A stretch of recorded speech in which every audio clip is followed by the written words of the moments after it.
Magandang araw sa inyo mga kaibigan ko dyan. Ito na naman po ako para magturo ulit sa inyo. Ang ating pong pag-uusapan ay a scientific feeding of game fowl. Ito po sila: calories, basal metabolism, potential energy, kinetic energy, carbohydrates, fats, amino acids, and the 70-20-10%. 70% carbohydrates, 20% fats, and 10% protein. Okay. Meron lang ako isa lang babasahin dito na para maintindihan nyo itong yung sinasabi ko tungkol to sa metabolism. Okay. Babasahin ko na po. Wait all members of the bird family, including game fowl. Eat more food, consume more oxygen, move more rapidly, and generate more heat than any other vertebrates. Curiously, that in birds and game fowl. And creature with intense metabolic rates, fowl require a diet that is rich in energy, producing value in order to supply an adequate diet to meet the high metabolic rates of fowl. We must first have a basic knowledge of what metabolism is all about. Okay. Energy metabolism. Metabolism is the sum total of chemical activities in a living organism which provide energy for heat, movement, irritability, growth, repair, and reproduction. This energy is all obtained from the oxidation of foods eaten by the fowl, carbohydrates, fats, and protein. A given quantity of food will provide a precise amount of energy. Okay. The amount of energy consumed by a fowl may be measured directly by the caloric value of the food consumed or indirectly by the amount of oxygen consumed to oxidize that food and release the energy. Not all the food eaten by growth. Some foods are not completely digested, and the digestion of food itself creates heat, which except in cold weather is of no use to the fowl. Okay. Basal metabolism. Basal metabolism is the resting metabolism of a fasting animal in an environment neither warm enough or cold enough to create energy problems. An unusually energetic animals to create energy problems as unusually energetic animals, fowl need amounts of energy greatly beyond those required for minimum resting existence to start with. Fowl have higher basal metabolism than most animals because as a class they are small animals. The smaller the animal, the higher the metabolism. As a consequence of a fowl size, its temperature will average between 104 and 109 degrees Fahrenheit. And its body must burn fuel extremely fast in order to sustain just normal yard activities and environmental change in the weather. Okay.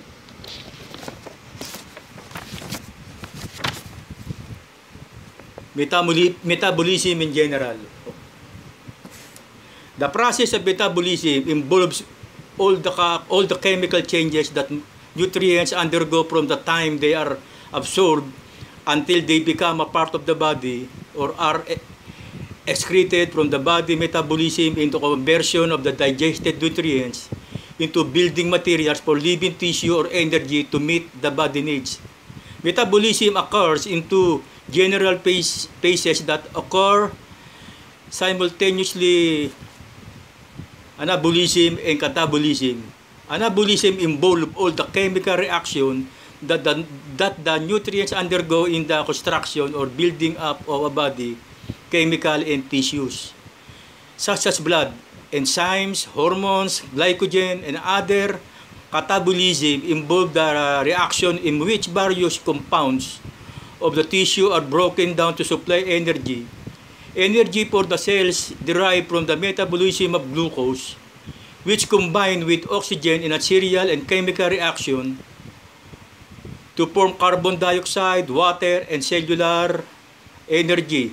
The carbon dioxide and water are waste products carried away from the cell by the bloodstream. Energy can also be derived from the metabolism of essential fatty acid and amino acid, although the primary effects of the metabolism of amino acid is to provide material for growth and the maintenance and repair of tissues. The waste product of essential fatty acid and amino acid metabolism are also carried away from the cells by the bloodstream.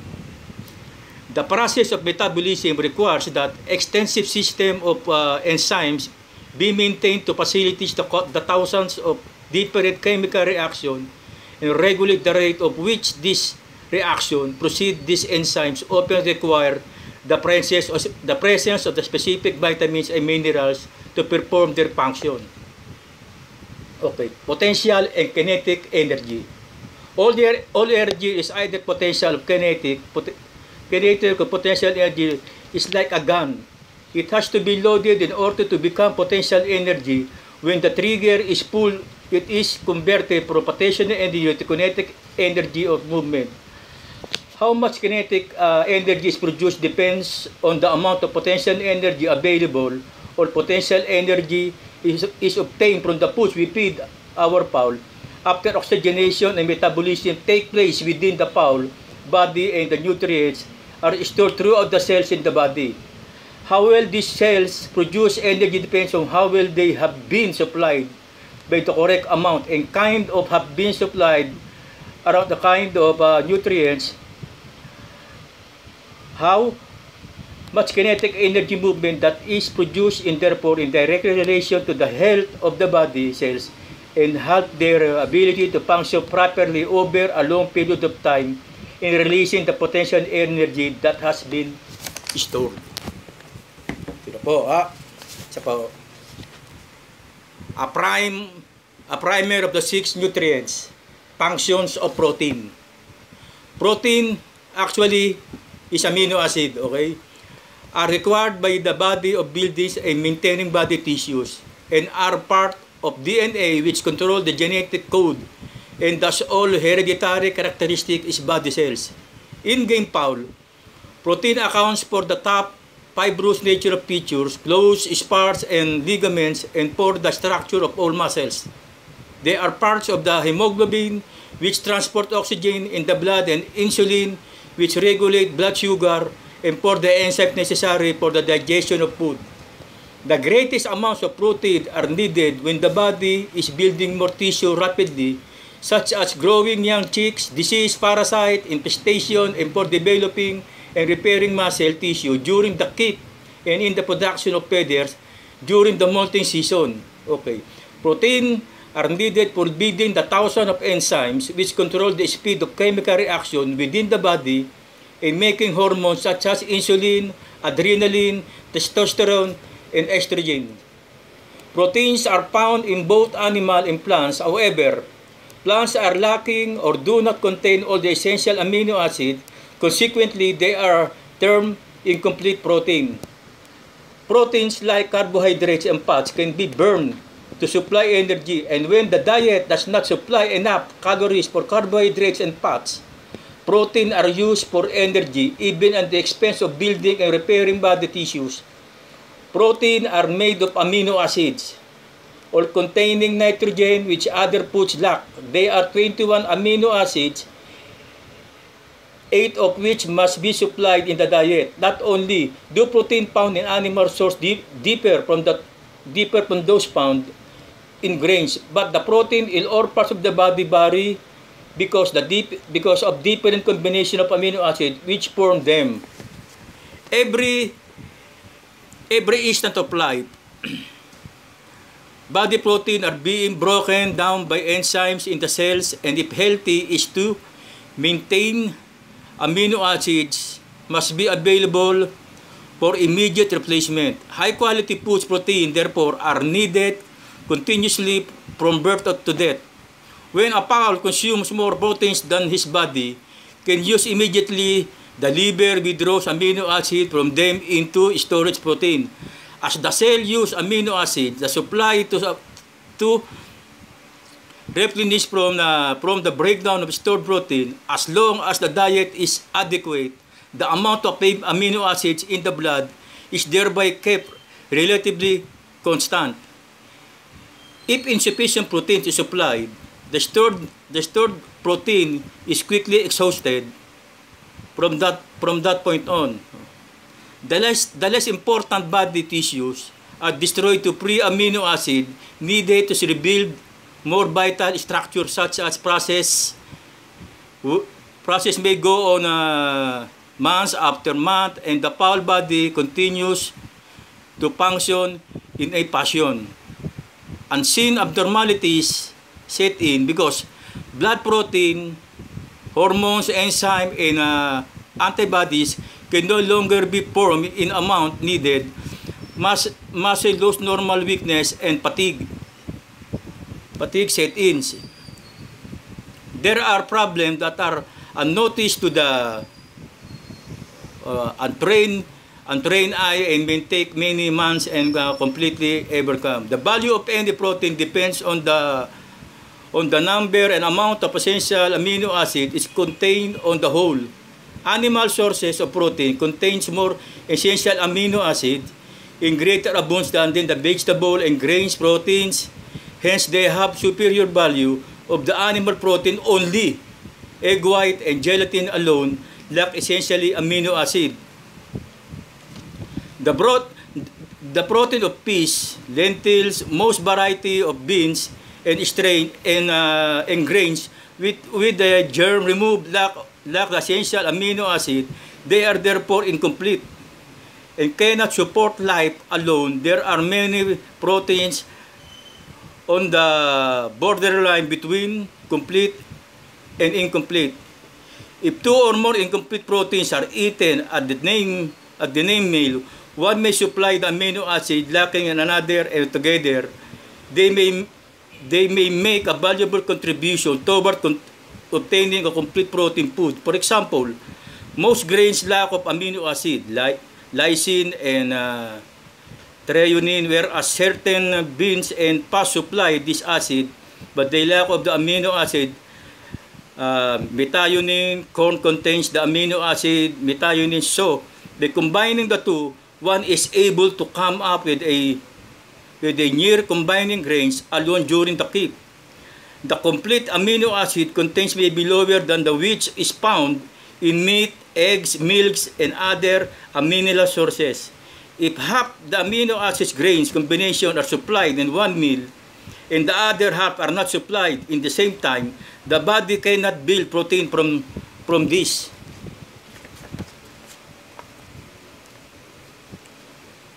Okay, what are carbohydrates? All carbohydrates are made of the chemical element carbon, hydrogen, and oxygen, and the hydrogen and oxygen are always is the same proportion as into water. The same itself indicates the combination carbon and hydrate water. The principal carbohydrate present in feeds are sugar, starch, and cellulose. Simply sugar such as the honey and fruits are very easily digested. Double sugar are not nearly as complex as starches such as this, as whole to be broken into the simple sugar, glucose. For digestion, cellulose commonly found in the outer layer of covered strates are largely indigestible and contribute little energy value in the diet. All sugars are starch and convert the following digestive system to a simple sugar called glucose. Some of this glucose, blood sugar, is used to fuel tissue at the brain, nervous system, and muscles a small portions of the glucose and converted to glycogen and stored to be the liver and muscles. The excess is converted to fat and stored throughout the body as a reserve source of energy. When fat reserves are reconverted to glucose and used by the body as fuel, weight loss results. Carbohydrates are the chief resources of energy for all body function and muscular exertions, and are necessary to assist in the digestive and the assimilation of other foods. Carbohydrates provide immediately available calories for energy to producing heat in the body. When carbon in the oxygen with oxygen in the bloodstream, carbohydrates also help regular protein and fat metabolism. Fats require carbohydrates for their breakdown within the liver. Carbohydrates are also be manufactured in the body from some amino acids and the glycerol components of the fats. They also allow the body to manufacture some of the big complex vitamins and force part to the structure of any biological compounds. Functions of fats. People have different reaction to the word fats. Many think of fats in terms of being overweight. The true facts are contains types of fats are very important in a pulse diet, as it nerves a variety of functions. Some fats is essential in the diet to provide 3 essential fatty acids: linoleic, arachidonic, and linolenic, collectively known as vitamin F. They are termed essential because of Paul. Body cannot produce them. They must be supplied in the diet. They are unsaturated fatty acids that are necessary for normal growth and healthy blood arteries and nerves, and an intake of about 20% of the total calories per day is compatible with good health. Fats or lipids are the highly concentrated source of energy in the diet. When oxidized, fats furnish more than twice the number of calories per gram furnished by the carbohydrates or protein. 1 gram of fat yields approximately 9 calories to the body. In addition to providing energy, fat acts carriers for the fat-soluble vitamins A, D, E, and A. By aiding into the absorption of vitamin D, fats help make calcium available to body tissues, particularly to the bone. Fat deposits around protect and hold in place oxygens, such the kidney, heart, and liver. A layer of fats insulate the body from environmental temperature changes and help preserve body heat. Many crackers make the mistake of working their cocks so hard and supplying a diet that is so low in essential fatty acid that they have little or no source of reserve energy on fight day. Okay?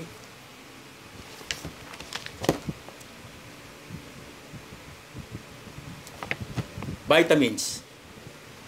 There are 2 forms of vitamins, natural and synthetic. All natural vitamins are organic substances found in living things such as animal and plants. Synthetic vitamins are chemical substances which have been synthesized or cultured in the laboratory. It must be pointed out that the body cannot tell the difference between natural and synthetic vitamins. As a chemical, they are identical in therapeutic value, contrary to what promoters are natural vitamins may say.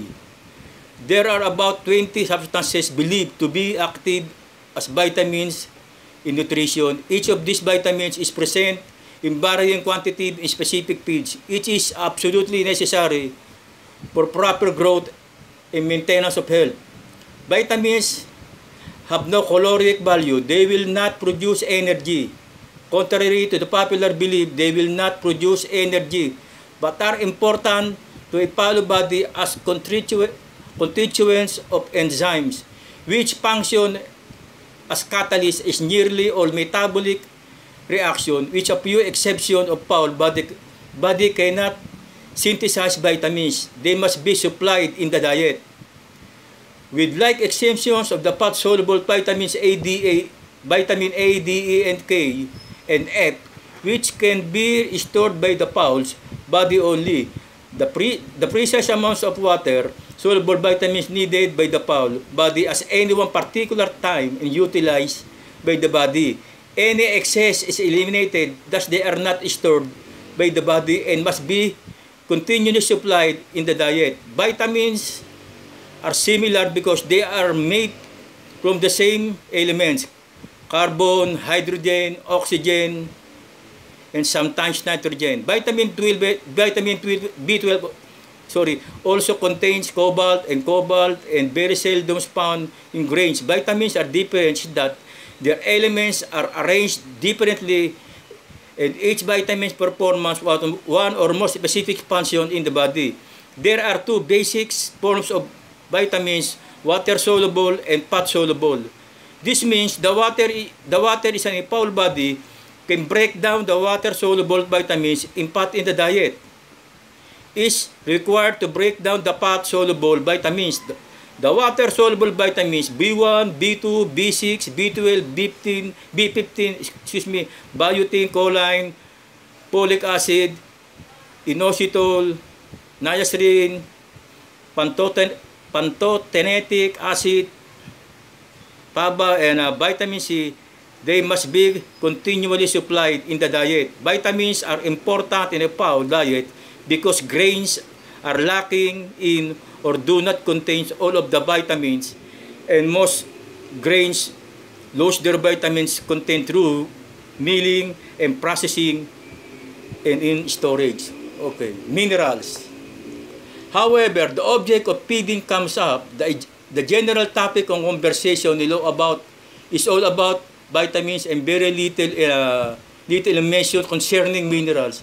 The assumption is that grains certain all the necessary minerals that are required in a fowl diet. Of course, grains very seldom contains all the mineral essential to the good health. Minerals are as important as good health and are vitamins, and fowl cannot survive long without them.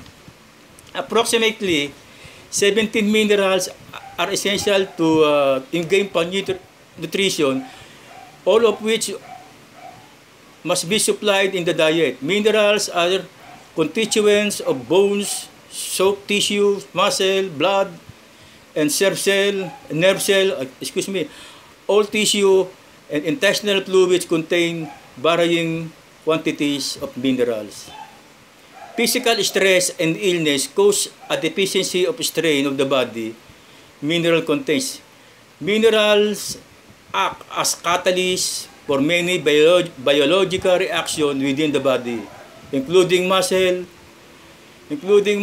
response, the transmission of message through the nervous system, digestion, and metabolism. They are important in the production of hormones and help maintain the delicate water balance essential to the proper functioning and mental and physical processes. They keep the blood and tissue fluids from becoming too acid to alkaline and permit other nutrients to pass into the bloodstream. They also help draw chemical substances in and out of the cells and aid to the creation of antibodies. Some minerals are needed and are present in relatively high amounts in the body, such as calcium, chlorine, phosphorus, potassium, magnesium, sodium, and sulfur. They are known as the macro minerals. Other minerals, termed trace minerals, are needed and are present only in minute quantities but are essential for all proper body function. It is important to note that both the micro minerals and the trace minerals are interrelated. No one mineral can function without affecting others. The trace minerals of cobalt, copper, chlorine, iodine, iron, manganese, selenium, and zinc. Okay? Feed and feed consumption. A specific amount of food will supply a precise amount of energy. This energy is expressed in calories, a term that signifies the amount of chemical energy that may be released as heat when the food is metabolized by the foul body. Carbohydrate, fats, and proteins are the primary sources of energy to the body because they supply fuel necessary for body heat and work. Foods that are high in calories are high in energy values, and foods that are low in calories are low in energy value. For example, fats yield approximately 9 calories per gram, and carbohydrates and protein yield approximately 4 calories per gram. Too much of one and not enough of one of the others result in the improper utilization of all three. They must be supplied in balance formula. The feeding by calorie count enables the feeder to adjust, select, and manage the feeding program and the desires. Game fowl are primarily vegetarian or seed eaters. As one might suppose, although their digestive system is well adapted to accept and utilize a wide variety of foods, both of plants and animal origin. Therefore, the diet need not be limited to grains alone. As previously mentioned, game fowl must have food that are high in caloric values to keep pace with their high metabolic rate, carbohydrates to meet the energy requirements, high quality protein for tissue building and replacement, and fats as a reserve source of energy and to assist in the assimilation of protein and fat-soluble vitamins in addition. Ample amount of vitamins and minerals supplement. Okay. Chemical compositions of grains. Number 1, grains. Barley, protein 8.5, fats 1.1, carbohydrates 77.8, fiber 1.1, calories 1.650. Number 2, corn, protein 10, fats 4.3, carbohydrates 73.4, fiber 1.5, calories 1.680. Oats, protein 16.1, fats 7.2, carbohydrates 67.5, fiber 1.9, calories 1.860. Rice, protein 8.0, fats 0.3, carbohydrates 79.0, fiber 0.4, and calories 1.590. Rye, 12.2, protein, fats 1.5, carbohydrates 73.9, fiber 1.9, calories 1.620. Wheat or trigo kung tawagin, 12.2 ang protein, 1.7 fats, carbohydrates 73.7, fiber 1.8, and calories is 1.625. The National Research Council on Nutrition recommended that 0.43 grams of complete protein source must be consumed per day for each pound of body weight. For normal stress condition, to figure out the complete protein requirements for an individual fowl, simply divide the total body weight of each fowl by 2, and the result would indicate the approximately amount of complete protein needed daily by each fowl. For example, a fowl weighing 5 pounds or 2 kilo, divide by 2 would equals to 2.50 grams of a complete protein that would be needed to meet the daily requirements of their particular fowl. Additional research over the years has shown that average fowl weighing 5 pounds will normally consume 2.75 ounces or 77 grams of food per day. Dry weight. In order to meet the daily nutritional requirements of an average fowl, this 77 grams food should contain 270 calories in order to supply a well-balanced diet of the 270 calories. The 77 The 77 grams of food should consist of 4 grams of carbohydrates and 14.63 grams of fat and 2.3 grams of complete protein percentage. Wise, this would equal out as 78% carbohydrates, 19% fats, and 3% complete protein. Example lang po ito. Ito tayo sa calories chart. Okay. Grains, barley, protein per pound, 8.5. Calories, 1.650. Calories per ounce, 10.3. Calories per half ounce, 51. Corn, protein per pound, 10.0. Calories per pound, 1.680.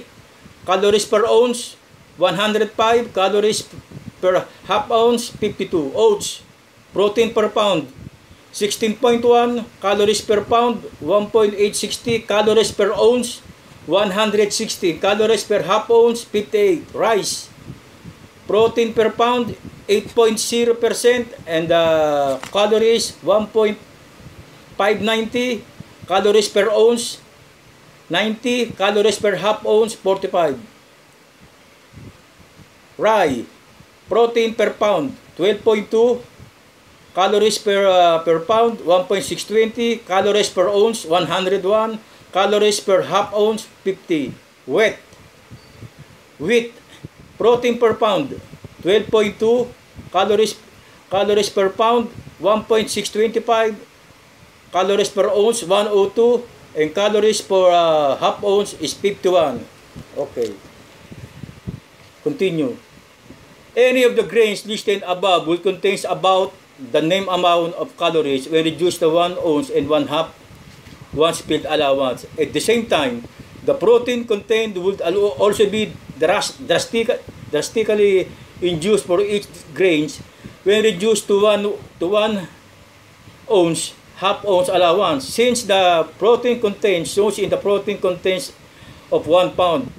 Most feeders labor under the impression when they feed a grains or grains mixture that their fowl are receiving the protein content that is stated on the contents label, which may read as high as 44% protein, as in the case of soybeans meal. But this normally means per pound and ounce each is a breakdown in 1 ounce allowance. It is less than 3% protein per ounce.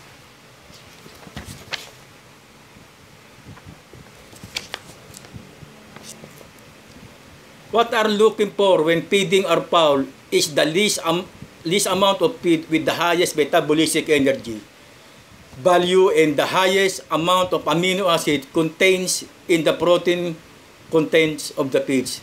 Ito na po. Chart 1. Important amino acid in feedstuff. Barley. Arginines 0.53. Lysines 0.4. Methionine 0.19. Cysteine 0.18. Tryptophan 0.18. Glycine 0.36. Threonine 0.36. Corn. Arginine 0.5. Lysines 0.2. Methionine 0.18. Cysteine 0.18. Tryptophan 0.16. Glycines 0.4. Threonine 0.4. Okay. Oats arginine 0.8. Lysine 0.5. Methionine 0.19. Cysteine 0.22.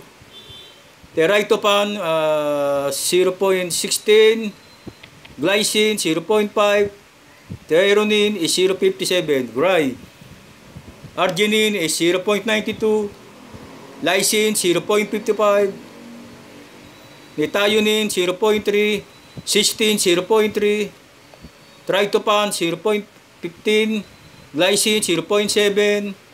Threonine 0.42. Wheat 0.66, arginine, lysine 0.28, methionine 0.23, cysteine 0.2, tryptophan 0.12, glycine 0.5,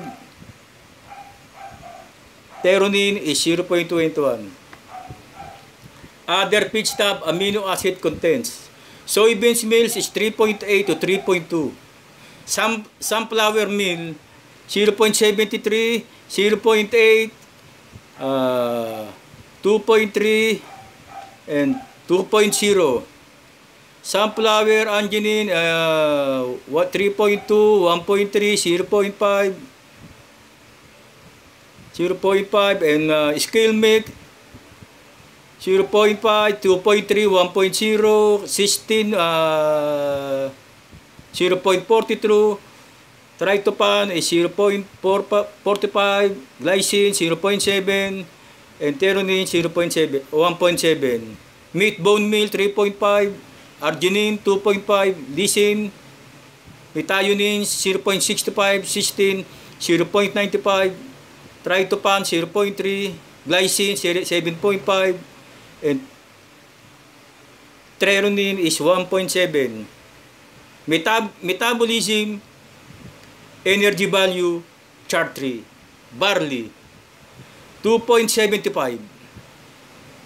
Metabolism, energy value, ibig sabihin ng MEB, ang protein percent niya ay 8.5. Corn,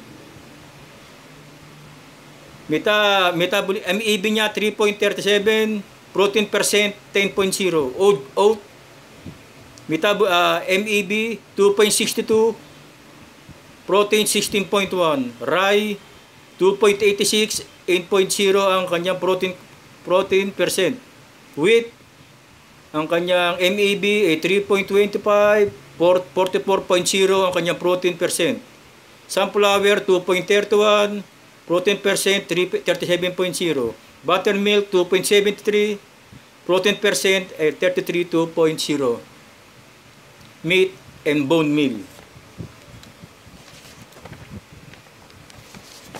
Okay.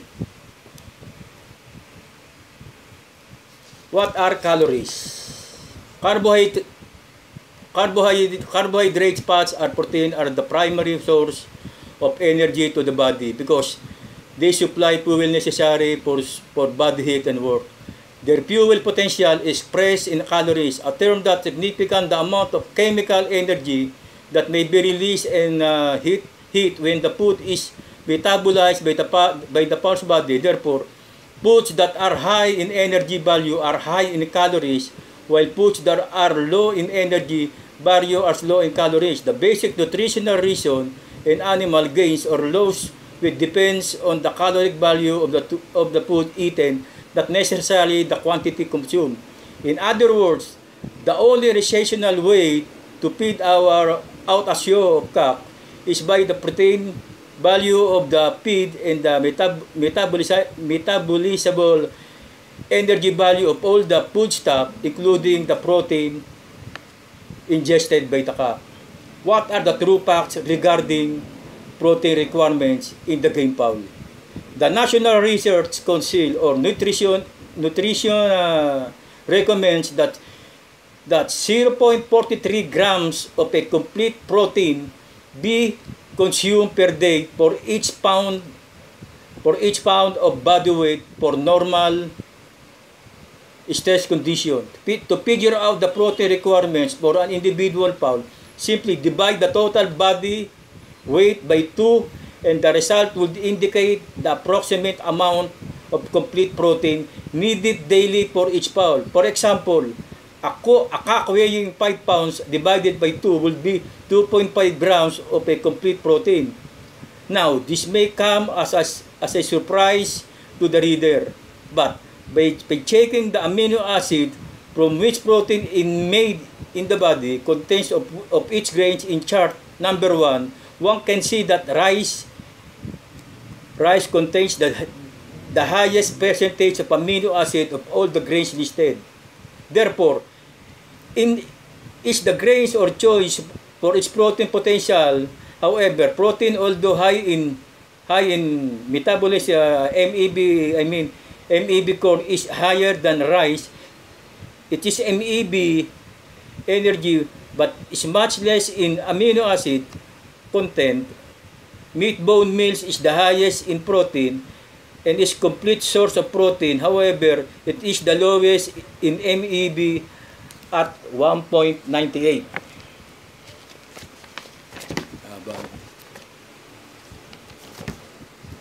Again, by checking to the chart number 3, who can see the buttermilk is high in the essential amino acid, although less than meat, bone meal is much higher in its metabolized MEB, energy value, and is easily assimilated by a fowl digestive system. When feeding out of show of cocks, the feeder not only seeks a protein that is incomplete and possible, but a source of protein that is high in energy producing factor is the least among of feed.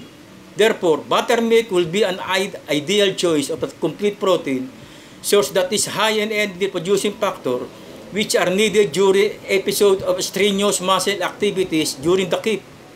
Buttermilk may be fed dry, as in powdered milk, or wet, either mixed in the feed prior to any feeding or as a topping. Buttermilk should be eliminated in protein problems that may arise during the keep at the feeder is feeding. A complete source of protein that the rapidly available in any part of the country will help for the matter world for that matter is both palatable and possess no problem in the digestive and intestinal tract. Remember, this is not a prescription for a source of complete protein. It is only recommendation. However, it certainly stands to reason simply by referring to the charts of page 9 of page, nakita ko kanina, that is the ideal source of proteins and would reserve as the basics for any feeding program during the keep without having to mix these grains and that grain in hopes of coming up with the correct protein contents. Just for the sake of argument, let's say we are going to use buttermilk as our source of protein. What next? Reducing factors, and we know this energy is found in carbohydrates and all the grains listed in the calories chart on page 80. Nakita ko kanina, approximately 70 carbohydrates. We are not going to worry about the proteins contents of any of these grains since we already have our source of protein in the page. When broken down into ounces, contains about the same amount of calories. They all contains approximately the same metabolizable energy value, give or takes a little. Or we also know that the grain fowl is kind of picky when it comes in eating. So what grains do we choose for the bulk of his diet? Of course, simple logic will tell us that any of the grains listed on page 90 would suffice and they hold contain about the same amount of calories. And the only way any animal loses or gains weight is by the amount of calories ingested. Each grain have different amount of nutrients. And also to page 17, nakita ko yun, the grains listed about the same carbohydrate contains. Some have more fat and some more protein and some more fiber. On the other hand, they all contains about the same amount of the calories. Okay, this is the important. 70-20-10. The 70-20-10 rules is based on nutritional research as it pertains to the game bird family. The pheasant, the prairie chicken, and the game fowl, all are members of the same subspecies of birds, class apes of the sabi. Invertebrata, Pilong, Chordata, all of which are ground-ruling species of birds with limited flight ability. Their nutritional requirements are basically the same, only a command of daily feed abilities. Long-standing research have proved that 70-20-10 method of feeding is the accepted method among the most prominent most prominent expert in the scientific feeding of game birds. The purpose of 70-20-10 rule is to supply the correct proportion of carbohydrates, fats, and protein, and close to the 78-19-3 carbohydrates. Ito yung sinample kanina. Fats and the protein, and close up to the 78-19-3 daily requirements. In the least amount of feeds, in average 5 pounds, fowl each per day. Of course, all fowl do not weigh 5 pounds, not do they all feeding the highest amount of calories per gram. In the least amount of feed and close as possible to the 70-20-10 ratio as well balanced diet can be achieved regardless of the amount of feed individual may normally is. Okay, calorie counting. There is only one way to increase, decrease, or maintain body weight from the nutritional standpoint, and that is by caloring continually. The doesn't you have to correct. You have to be account every morsel you put in the feed cup. It simply means the charts listed in this manual are therefore your use. The caloric value, the MEB, and the chemical composition of the most popular grains are listed along with other foodstuff and their recommended percentage, and there to assist you in the selection of any grains you may wish to use. Okay, maraming salamat po. Tapos tayo. Yung pong calories na sinasabi, ito po yung calories. Amount of energy converted derived from micronutrients and carbohydrates, proteins, and fats. Ito yung calories, ito yung definition. Yun naman yung basal metabolism, ito yung metabolism at rest, such as during sleeping. Miski yung natutulog man ako tayo, meron din tayo, may gumagana rin yung metabolism natin. Metabolism, ito yung metabolism, process converting micronutrients such as carbohydrates, proteins, and fats. Potential energy, ito yun naman yung nagpapahinga ka, para lumakas yung katawan mo habang tutulog ka. Kinetic energy, ito yung gumagalaw. Proteins, ito yung proteins, repair tissue in the bulk of muscles, and carbohydrates, major source of energy derived from glucose, fats, another source of energy such as triglycerides.